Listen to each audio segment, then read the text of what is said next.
C'était vraiment atroce, mais on retient la qualification.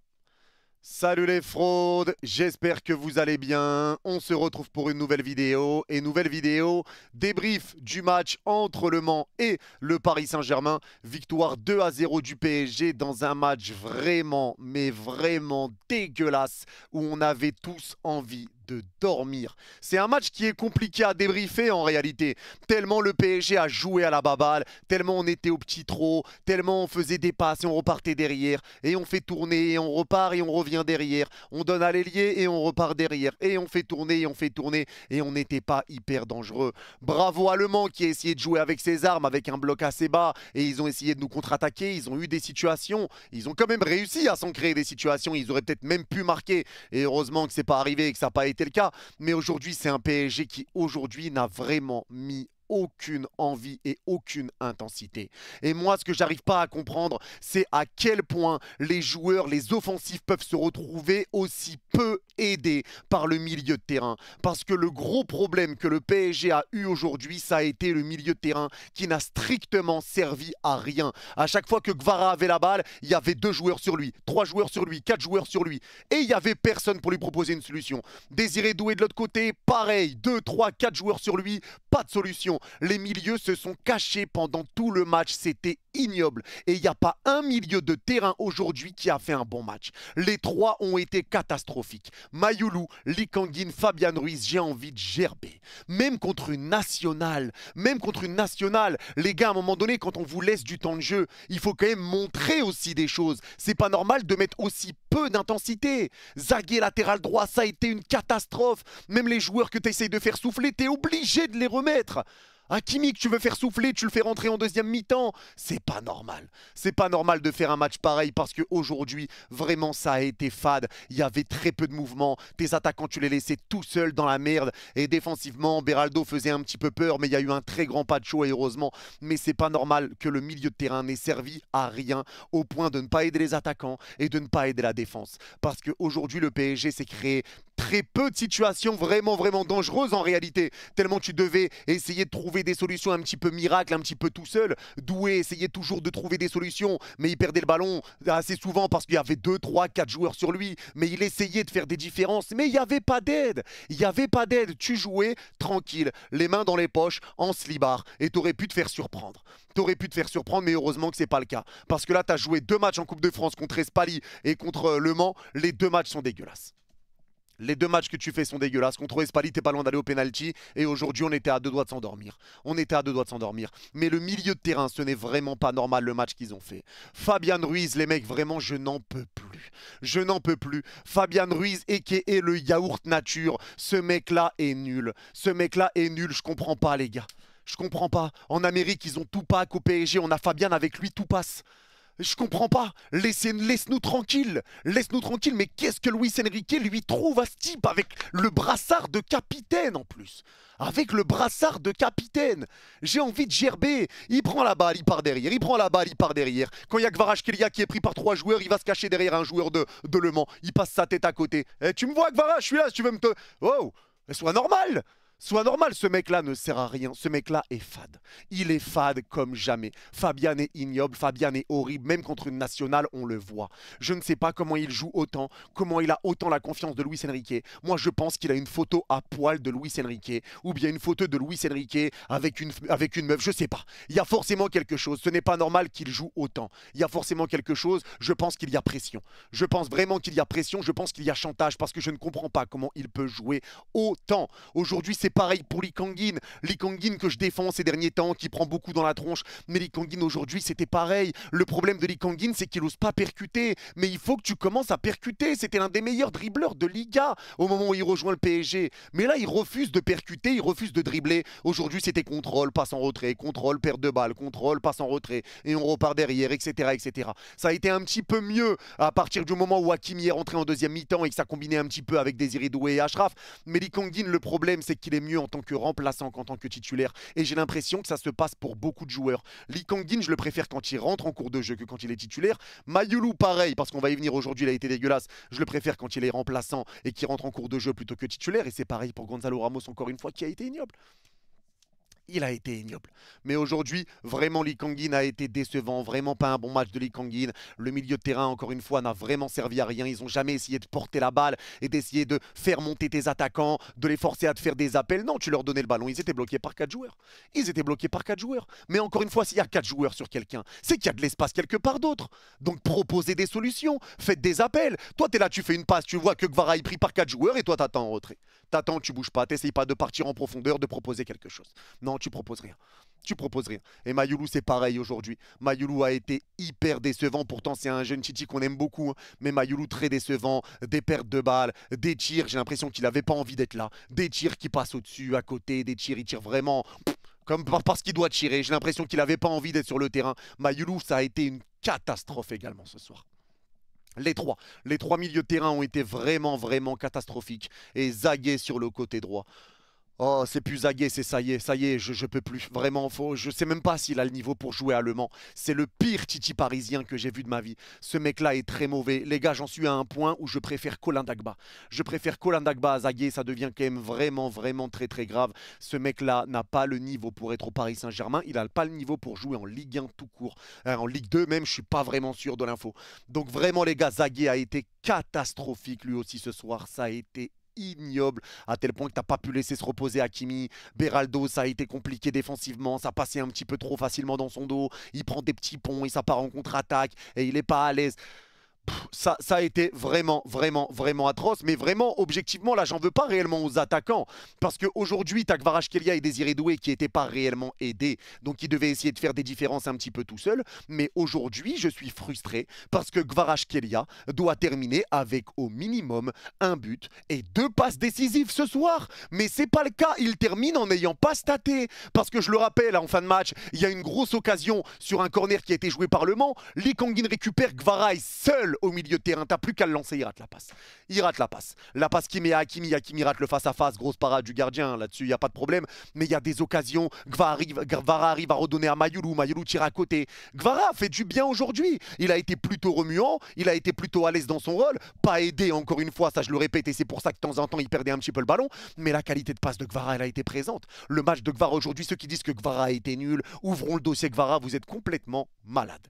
Moi j'attends de voir Kvaratskhelia avec l'équipe titulaire, parce que la qualité de passe qu'il a, la vision de jeu qu'il a, les passes qu'il arrive à donner, c'est vraiment quelque chose et pourtant il vient de rejoindre le club. Il vient de rejoindre le club. Mais aujourd'hui, Gvara aurait dû terminer avec des stats. Il aurait dû stater aujourd'hui. Mais on lui a flingué ses stats.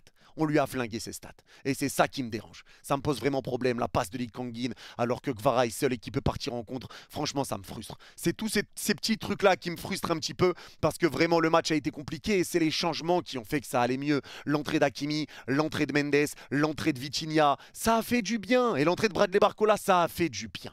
Voilà ce qui a fait du bien. Remettre un petit peu des joueurs qui ont l'habitude de jouer, des joueurs titulaires. Et c'est là que tu vois la différence entre tes joueurs titulaires et tes joueurs remplaçants. Alors oui, il y a des matchs qui vont être plus compliqués que d'autres. Et non, les gars, ne commencez pas à dire « Ouais, si on joue comme ça contre City, etc. » Non, les gars, ça ne sera pas le cas. Vous savez comment on joue réellement, vous savez le niveau de l'équipe type, vous savez le niveau de l'équipe titulaire. Ce match-là, tu as fait tourner, tu vas jouer tous les 3 jours, tu joues 3 jours contre Monaco, dans 3 jours contre Monaco, dans 4 jours, 3 jours après contre Brest, 3 jours après contre Toulouse, 3 jours après contre Brest, et 4 jours après contre Lille, et 4 jours après la Coupe de France, et 4 jours après un match de Ligue 1, et 4 jours après la Ligue des Champions. Tu vas jouer tous les 4 jours. Donc tu es obligé de faire tourner et de donner un petit peu de temps de jeu à d'autres joueurs. Mais c'est pas pour ça qu'il faut, c'est pas à cause de ce match qu'on va tout remettre en question et qu'on va dire que ouais, c'est une catastrophe, etc. Non, c'est juste que les joueurs remplaçants n'ont pas montré ce qu'ils devaient montrer aujourd'hui. Quand tu es remplaçant et que tu as du temps de jeu, tu dois montrer de quoi tu es capable. C'est là que tu dois gratter un petit peu des bonnes appréciations du coach. Et tu ne le fais pas parce que tu ne mets aucune envie. Tu mets pas d'envie, tu mets pas de mouvement, tu joues au petit trot et tu fais tourner parce que tu sais que tu es au-dessus et que tu vas gagner très logiquement. Hein, mis à part grosse erreur, tu vas gagner très logiquement, même sans forcer. Et aujourd'hui, c'est ce qui s'est passé. Le PSG n'a pas forcé. Le Mans a été solide défensivement. Ils se sont créés des occasions. Mais tu arrives à gagner ce match, mais en étant vraiment pas bon. Vraiment pas bon, le milieu de terrain a été vraiment décevant. Gvara, j'ai aimé. Désiré Doué a été buteur. Et ça fait du bien de voir Désiré Doué buteur sur un pressing et une erreur du Mans au départ. Et heureusement, c'est Ramos qui dévie le ballon, ça revient sur Doué, Doué qui frappe et Doué qui marque, ça fait du bien avec sa petite célébration en mode Neymar pour lui faire hommage. Mais sinon, franchement, il s'est pas passé grand-chose. T'as pas pu aider tes attaquants. Tu les as laissés un petit peu tout seuls, tu les as laissés dans la merde. Et c'est pour ça aujourd'hui que je vous le dis, les buts qu'on arrive à mettre aujourd'hui et les occasions qu'on a aujourd'hui, c'est les attaquants qui doivent se démerder entre eux ou ça part des défenseurs. Parce que le premier but, c'est Ramos qui récupère le ballon pour Désiré Doué. Le deuxième but, c'est Mendes qui va lancer le bon vieux Bradley Barcola en profondeur. Les milieux de terrain n'ont jamais joué vers l'avant. Parce que quand Vitinha est rentré, il a mis un ballon en profondeur pour Kvaratskhelia, le petit ballon piqué en profondeur, en 10 secondes. Chose qu'en 68 minutes, les trois joueurs du milieu de terrain combinés ensemble, Lee Kangin, Fabian et Mayulu, n'ont pas fait. Tu peux combiner leurs 68 minutes chacun. 68 x 3, ils n'ont pas fait ce que Vitinha a fait en 10 secondes.